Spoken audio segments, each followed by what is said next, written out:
I believe that in this life, we have come to play a role, consciously or unconsciously. I believe that before we were born, there was a meeting where the parameters of our lives were decided.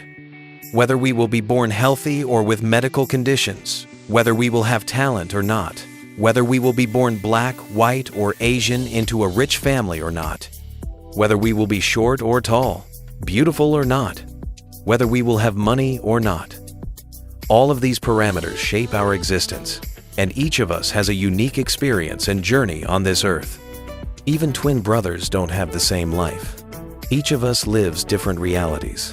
When you are rich, you can buy what you want, eat what you want, travel where you want, and afford expensive things. It's much easier to do whatever you want, whenever you want. But on the other hand, when you are poor, you cannot even meet your basic needs, let alone think about excess. You cannot eat your fill, you cannot dress properly, you are always limited in your purchases by your budget, you cannot always afford vacations, you cannot have what you want when you want it. There will be lots of nice things you want to treat yourself to, but you won't be able to because you don't have enough money. All these factors mean that everyone has their own reality, and in a whole lifetime, you may never experience a single second of what someone else has experienced their entire life. There are some people who have never experienced hardship, who have never gone hungry for a whole day, who have never been evicted from their apartments for unpaid rent, or seen a loved one die because they couldn't afford to take them to the hospital. Yet this is the daily reality for other people.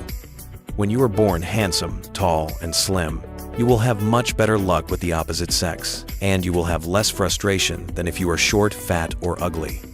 When you are tall, you will not realize all the mockery that short men suffer, how they are self-conscious and frustrated because of it.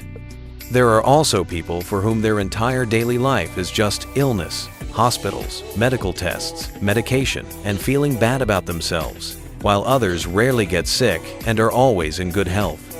There are other people who were born disabled, who will use wheelchairs all their lives, who don't know what it feels like to walk on their own 2 feet. Yet many people walk all the time and don't realize that the simple act of walking is someone else's greatest wish. Now, the big question is, were our initial living conditions imposed on us because that is what we deserve? Did we perhaps participate in these choices and even choose our initial living conditions to see what would happen, and before coming to Earth, did we erase our memory so that we would feel as if it had been imposed on us? What do you think about all this?